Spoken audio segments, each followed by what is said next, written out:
Hey everyone, welcome back. Let's talk some XRP today, especially on a day where we're seeing the market into the red. I want to talk about the market cap here and why the XRP price doesn't matter right now. So we'll go outside the box a little bit, get this discussion going. For those of you that are new to the channel, though, welcome back. Make sure you all hit that like button. Please subscribe down below. And let's talk some crypto, okay? Obviously, this is not financial advice. Always be sure to do your own research and due diligence.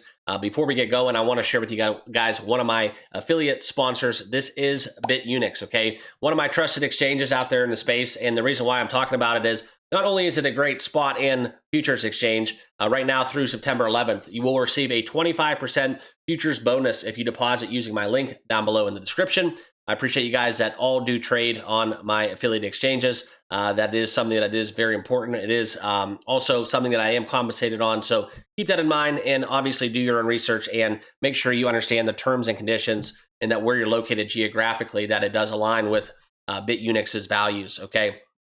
So as we get in talking about XRP, let's look at the $2.79 level that we're at right now. And I think that for all traders that have been listening and following along since way back when, since XRP was trading at 50 cents, it's very easy to ignore the fact that, yes, we are over the last 7:30 and 7:30 and 24-hour periods. We are still collectively down into the red, but we have seen a 4x essentially over the last 365 days. And is $2 the new 50 cents for XRP? I hope so, because this is where we were acquiring a lot of XRP down at that 50, 60 cents level. And most notably after we have seen a day where the top 100 is down. Very important to understand, we may be having altcoin season kind of peek its head a little bit as Bitcoin is now under 110. Ethereum is holding strong at 4360. So we'll talk about that a little more in other videos. But for here, we're going to talk about XRP. And this is the conversation and narrative that $100 XRP does not matter as the market cap versus the XRP price comes into the equation, okay? So this is where we look into a Reddit post challenge, the belief of the market cap that limits the XRP's price. But guys, it all has to do with liquidity. And we've talked about it before about the SWIFT banking system. If we take a fraction of that banking system and replace it with, replace SWIFT with what XRP looks to do with cross-border settlements, that's $1 trillion+ industry, okay? And as we look into the formula that does make that all possible, I will share with you guys here.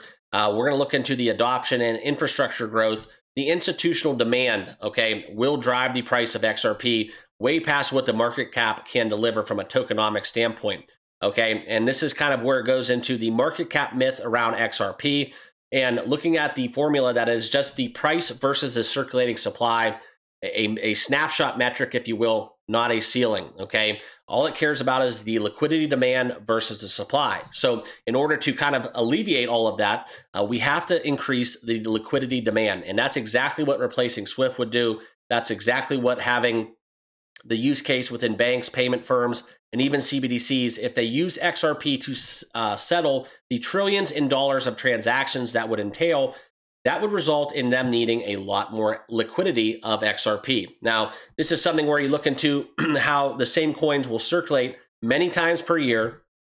So if you're taking the same supply, recycling them and using them over and over again, that is kind of where we look into the transactional way that we can have XRP's market cap do well, okay? So this is kind of where it's called velocity. And if you do talk about settling these payments, if we move $10 trillion in payments at $1 per coin, that would require 10 trillion XRP.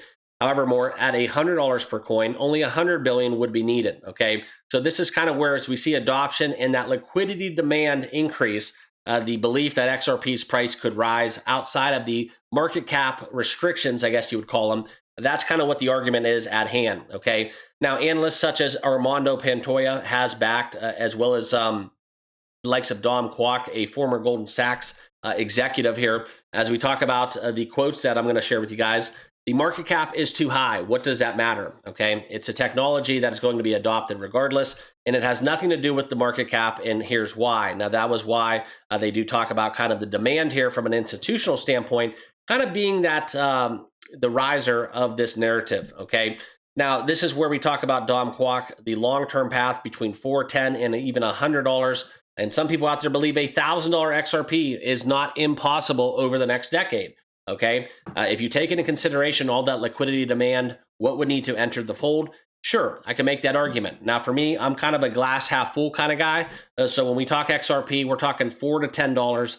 I definitely see that being a possibility. And anything outside of that, it's going to have to be from a transactional, institutional demand front that kind of transcends what we have within a traditional market cap that, in my opinion, is very subjective. And I hate when we say market caps because that should only be reserved to securities and traditional assets that kind of just result in that formula. Because with crypto, it's what the value of somebody's willing to pay for said crypto is kind of what I believe is the true market valuation. Okay, but as we look at it, guys, the SEC lawsuit is over. XRP, not a security in secondary markets. Also, the XRP ETFs, albeit delayed, these are potentially reasons why billions and if not trillions, if we do include SWIFT, CBDCs, and banks, this is why we could see trillions of liquidity demand coming into the fold for XRP. And that's kind of where the debate ends. Okay, so if we do see a very huge breakout for XRP, it's not going to be from a tokenomic standpoint, but it would be from a sheer institutional demand standpoint. Okay, so that's kind of where I stack up in all this.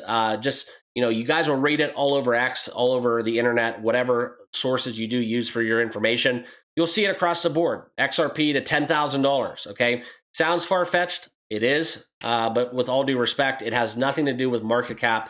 It's more so about that institutional demand and how that's all calculated, okay? So leave a comment down below. Do you think it's a possibility? Do you agree on this front? Very curious to hear your guys' thoughts as well. Leave me a comment down below. I appreciate you all tuning in. If you have not done so by now, hit that like button and please subscribe before exiting this video. And we'll see you guys all in the next one. Enjoy your weekend. We'll talk to you guys soon.